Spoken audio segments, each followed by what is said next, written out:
WCBI News at 6 starts now. Good evening and thank you for joining us. I'm Cash Matlock. As of this morning, 84 new cases of COVID-19 have been confirmed by the Mississippi State Department of Health. Testing through the Public Health Laboratory and private testing providers helped identify the new positive results.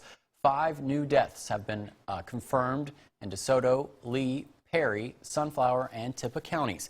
The state total of cases now stands at 663, with 13 deaths. The Mississippi Coronavirus Hotline is the best way to get your questions about COVID-19 answered. You can call anytime at 877-978-6453. The NOXUBEE County Board of Supervisors has declared a civil emergency for the county. In a new resolution adopted on March 24th, the board has put forth several rules that are as follows. All restaurants, cafes, and convenience stores must operate by drive-through, curbside pickup, grab-and-go, or delivery methods only. No indoor dining facilities will be allowed to open. Businesses within the county must limit the number of customers inside their facility to 10 people at a time, and the NOXUBEE County Civic Center will be closed until further notice. Anyone caught violating this ordinance could be fined up to $500. Very active weather for a big chunk of the central portion of the United States right now. I'm going to show you the Storm Prediction Center outlook. You can see anywhere from the Midwest, where we have a level 4 risk for severe weather, all the way down into the Arklatex right here in Mississippi and Alabama as well. Some strong storms possible overnight tonight into the pre-dawn hours of Sunday. You see most of us in that level 2 risk. A few of us in the level 1, but generally everybody has the same threats of some gusty winds, heavy rain, a little bit of lightning, and the potential for a brief tornado. You can never rule it out. It's not our main concern, but it's better to be safe than sorry. We do want to prepare you just to be on the safe side. Overnight tonight, rain develops by 9 o'clock. Better chances for strong to severe storms going to be 11 o'clock into the 3 a.m. hour. And of course, to stay informed and updated in these overnight hours when a lot of folks are sleeping, you want to download the WCBI News app. We'll send you a weather alert right to your phone in the event that an alert is issued for your area. And of course, we'll be here through the night keeping tabs on the weather. I've got all the details on the timing and what you can expect from these storms coming up in just a little bit. Cash. All right, thanks, Trevor. Well, President Trump went to Virginia to send off a U.S. Navy hospital ship as it heads to help New York City hospitals that are overwhelmed with coronavirus patients in the epicenter of the nation's outbreak. CBS News correspondent Nicole Killian is at the White House. President Trump saluted a farewell to the U.S. naval hospital ship Comfort as it left Norfolk, Virginia for New York City. This great ship behind me is a 70,000-ton message of hope and solidarity to the incredible people of New York. Officials plan to treat patients not infected with the coronavirus on the ship while keeping people who have the virus isolated in the city's hospitals. Beds will be opened up all over the city for those who are infected. New York City is the epicenter of the coronavirus in the U.S., with some hospitals overwhelmed by the influx of coronavirus patients. Nurses at one New York hospital are speaking out against a new policy ordering masks be reused for days at a time. We feel that this policy is getting nurses sick. The masks are supposed to be one-time use. Prior to coronavirus, they were one-time use. You use them for a patient and they went in the garbage. The United States now leads the world in confirmed coronavirus cases. During his remarks in Virginia, the president said he is considering a quarantine for New York, New Jersey, and parts of Connecticut. We'll be announcing that one way or the other fairly soon. The president said a quarantine would not affect trade in any way. Governor Andrew Cuomo said he did not understand how such a measure could be legally enforceable. I don't even know what that means. I don't even like the sound of it. Meanwhile, the Rhode Island National Guard has begun stopping cars at the border to enforce a 14-day quarantine for any New Yorkers visiting the New England state. Nicole Killian, CBS News, the White House. Governor Cuomo said he plans to postpone New York State's presidential primary to June 23rd because of the coronavirus. Well, in case you missed it last night, new information says Mississippi is seeing more cases of coronavirus, but we're also seeing more resources. UMMC has a new testing program that they plan to expand in the coming days and weeks. This comes right on the heels of Thursday's announcement that the state is moving to a more aggressive plan of action. As Courtney Ann Jackson explains, UMMC will now lift some of the burden on the state's existing resources. The University of Mississippi Medical Center is sharing good news in a time when everyone is talking about resource constraints. Several weeks ago, we challenged our research scientists in the departments of pathology and microbiology to develop a test that we can use here in-house to test for the coronavirus. The team has been successful in accepting that challenge, and here's how they were able to get the clearance. A few weeks ago, when it became evident nationally that there was going to be a limited number of tests and a major barrier to really accurately tracking this disease, the FDA granted a waiver to academic medical centers to develop their own in-house testing. What usually takes 4 months or so, we've done in about 2 weeks with everyone on board. UMMC students are helping with the assembly of the nasal swabs and testing kits. At first, these tests are being prioritized for patients in UMMC's ICU, other UMMC patients, and employees. But as we ramp up the number of tests that we do over the next few weeks, we will definitely be helping to service the state. Initially, they will be able to process 180 tests per day at UMMC. Continually producing more of the test collection kits, which requires not only the swabs, but the viral media necessary to do that, and acquire ongoing reagents necessary to ramp up those testing. Courtney Ann Jackson, WCBI News. If UMMC can get the other 2 testing platforms up and running soon, they could increase that processing capacity from 180 to 700 per day.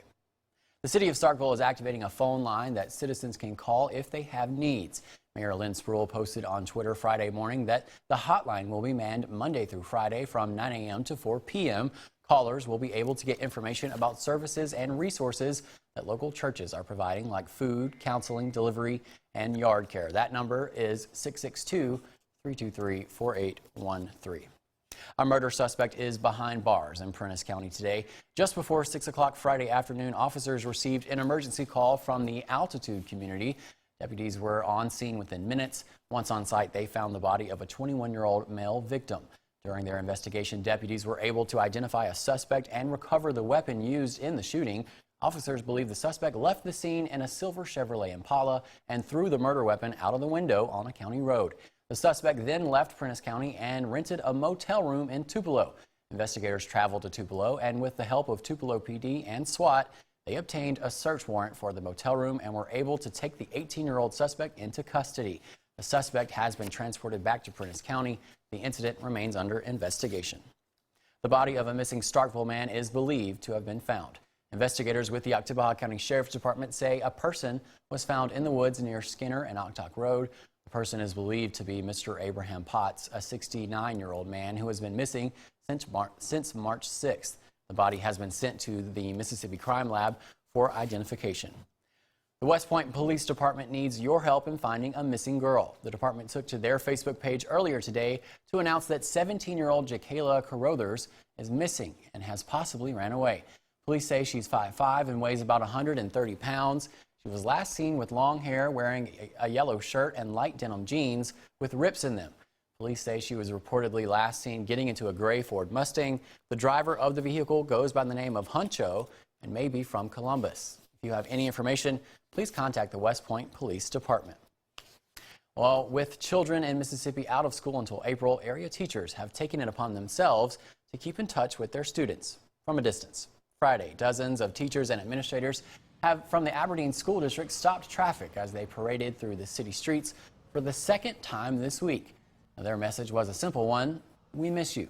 Organizers say they wanted a creative way to stay in touch with their students while school is not in session. Many teachers hung banners from their car doors with encouraging messages like "keep reading" and "see you soon." Well, of course, we're out of school, and I was on Facebook, and I saw another group of teachers doing this throughout their neighborhoods and their school, and I immediately contacted Miss Jones, because if anything happens, Miss Jones is also going to do it all, too. So I thought, the two of us getting this together, we would have a pretty good group. I hope that that they're able to see that we're still here, that we haven't forgotten them, and that we can't wait to see them back April, hopefully. The first Aberdeen Teacher Parade took place this past Wednesday. Your physical health is a major concern right now, but what about your mental health? We explore this topic next. Don't go anywhere. for watching WCBI News at 6 p.m. with Cash Matlock. Welcome back, everyone. Thousands of people impacted because of the economic downturn due to the coronavirus are getting help from two local ministries. 8 Days of Hope and the American Family Association have joined forces to deliver meals to people as part of the outreach called Feed Tupelo. Anyone needing lunch or dinner can make their request online, and volunteers will deliver the meals to the person's home. Volunteers make the lunches and dinners at the Pontotoc County headquarters of 8 Days of Hope. In the first few days, more than 4,000 people have been fed. Feed Tupelo will continue throughout next week. The meals are delivered without any human contact, and that's just to practice social distancing guidelines recommended by the CDC. Our Father in heaven, he's in control, he sits on the throne, and at the end of the day, whenever we do something ministry, we learn a lot by our own mistakes. Well, in 2 days, the team of leaders here, not me, I promise you, they're an amazing group of talented people, very gifted, working with our friends at AFA, AFR. They've come up with this system. This is something new for us. Now, here's the good news. When bad things happen, we learn. We believe this is something that we can implement nationwide, and we're praying that through as we speak. So a lot going on with 8 Days of Hope as always. To learn more, request meals, or volunteer to deliver meals, go to our website at WCBI.com. As we all face uncertainty about the novel coronavirus, there are things we can do to stay calm. Our Jandria Turner spoke with a counselor who has a few ideas about not letting the stress of worrying about our physical health damage our mental health. With new social distancing measures like curbside pickup, not being able to go to the gym, and many of us working from home, a lot of us are facing a new reality. COVID-19 is a threat to our physical health, but the surrounding it and the new forced isolation can also be an effect on our emotional health. Counselor Wendy Woods says it's important not to worry about anything that we cannot control. When we are confined, the last thing we need is our stress level and the chemicals in our body to increase so that our anxiety is worsened. One thing you can do instead is reflect. Being more intentional with what we want our future to look like, thinking of hopes and dreams, and not so much paying attention to the negative communications and the negative information that we're surrounded with right now. One way you can do that is by keeping track of your feelings, both positive and negative. Since this is unprecedented for all of us, it would be great for us to all keep a prayer journal, a gratitude journal, maybe even a diary of how things are changing day to day and how you're feeling emotionally. Another challenge is finding a balance between staying informed and protecting your emotional health. News is wonderful. We need reputable news sources, but we must limit our time, especially when the news is focused on one thing, such as COVID-19. For people who like to socialize, she says these times call for a little creativity. For extroverts, it can be very hard to participate daily in this social distancing, and it can have a negative impact on our mental health. So it's important to think outside the box. It helps keep your mind occupied with activities like reading, a crossword puzzle, calling a friend, and even exercise. While we're protecting the community, we still need to take care of our own selves from a physical health perspective and a mental health perspective. If you are feeling down, Woods encourages you to call someone you trust or call an emergency hotline. The radio's giving us a clean sweep right now across northeast Mississippi and west Alabama, but the storms, they're not too far off. I'll tell you when they'll be here coming up right after this. WCBI First Alert AccuWeather Forecast with meteorologist Trevor Burchett. Well, our sunny Saturday afternoon has turned into a mostly cloudy Saturday evening. Clouds have already started to filter in. Hopefully we'll have a little bit of a nice sunset here in the next little bit. You see some orange colors already setting up. But regardless of the clouds or the sunshine, it was a hot one out there today. Take a look at this. Our average high for this time of year, 69 degrees. We hit 84 today in Columbus. Just about everybody got into those mid and upper 80s. Check out Tupelo, 86 degrees. And for the second day in a row, Tupelo has broken a record high. That high of 86 broke the old record of 84, which was set all the way back in 1997. So very above average temperature-wise for this time of year. As I mentioned, our average is 69. So we are feeling much warmer than we usually are, but there are a few changes on the way. We do have a cold front that's just getting ready to come into our area. You see that line of storms right there ahead of the front. That's what we're going to have to deal with overnight tonight. Maybe a little bit of a saving grace is, look how far north that low pressure is. It's all the way up in Iowa, and that's typically where the strongest storms are, right around the low pressure system. So the fact that we're so far away, we're kind of getting the tail end of it. It's not to say we won't get in on a few strong storms. You can see over the next few hours that cold front approaches. We've still got some pretty hefty downpours, some gusty winds coming through here overnight tonight into the wee early morning hours of Sunday. So the low tonight, 59. That cold front's going to help to cool us down just a little bit as we get into tomorrow morning. Some strong storms, can't rule out a little bit of severe weather as well as this rolls through. The Storm Prediction Center's got a level 2 risk in effect for just about the entire WCBI viewing area. The exceptions are going to be down to the south and east of Highway 82, Winston, Noxubee, and Pickens County, but not to say you can't get any severe weather down there as well. Everybody has the chance to get in on a little bit of activity. We'll play this through hour by hour. Here's 9 o'clock. See that line of storms setting up. Maybe a beefier storm, this model is indicating, right there along I-55 by 11 o'clock. That's when we're going to have to watch for some gusty winds. I think by midnight, 1 a.m., it starts to get into Tupelo, the Golden Triangle, Columbus, and Starkville getting in on some heavier rain there. And after 1 o'clock into 2 o'clock, I think it's mainly going to be an issue for West Alabama. You see a lot of us starting to dry out. And I think even the clouds will start to clear out as we get into Sunday morning. So a little bit of a saving grace. This is coming at a time when most folks are already asleep.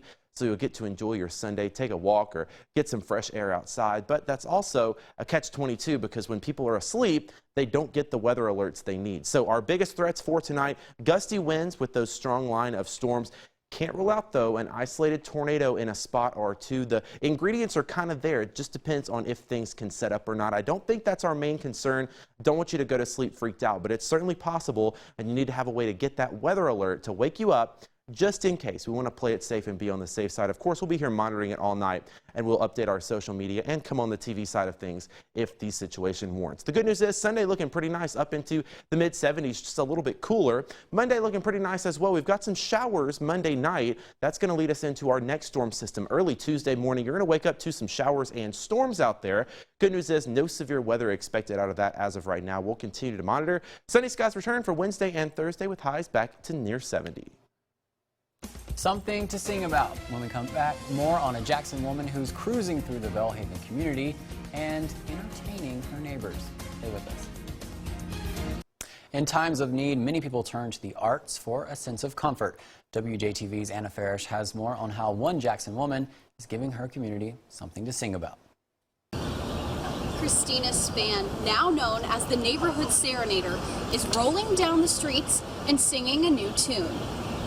And we're rolling, rolling, yeah, rolling on the river. This Belhaven Bella is belting her songs through the neighborhoods of Greater Jackson. I just started singing, just what I've always done. It all started after a walk she took with her boyfriend. Spann says she just started singing. When she got home, she took to Nextdoor and apologized, but was met with a surprising response. Commented, no, we heard you, please keep singing. People at Baptist heard you getting off of their shift. We really appreciate it. Please keep singing. Don't stop. We really need it right now. So she keeps singing. Well, I left a good job in the city, working for the man every night and day. Spann says she just wants to keep people smiling and hopefully singing through these hard times. Everyone is searching for some type of joy, and God put me on earth to make people smile, and I'm just so glad that I'm able to do that, and that's just really been so rewarding to me. Spreading joy through her songs. In Belhaven, Anna Farish, 12 News. Definitely a joyful story there. We're going to take a quick break, but when we come back, Trevor will have a final look at weather. You're watching WCBI News at 6. Today is National Something on a Stick Day. The possibilities of what to eat on a stick are endless. When you factor in grilling skewers and toothpicks, consider corn dogs, hot dogs, popsicles, and marshmallows. These days, you can get supplies at grocery stores and make them at home. You can post to social media with the hashtag National Something on a Stick Day. Trevor, sounds like somebody from Mississippi came up with that. Yeah, well, that just intensified my hunger. I was thinking about what I want for dinner, and now I'm just more and more hungry. Well, folks, we've got a little bit of a threat for some strong to severe storms overnight tonight. Not a huge threat, some gusty winds, maybe a brief tornado. Not a huge threat, but we do want to make sure you stay informed. Download that WCBI News app. We'll send you an alert. Sunday looking good. More rain showers for Monday and Tuesday. Cash, one of those nights. Thank you guys for joining us tonight. We'll see you back here at 10.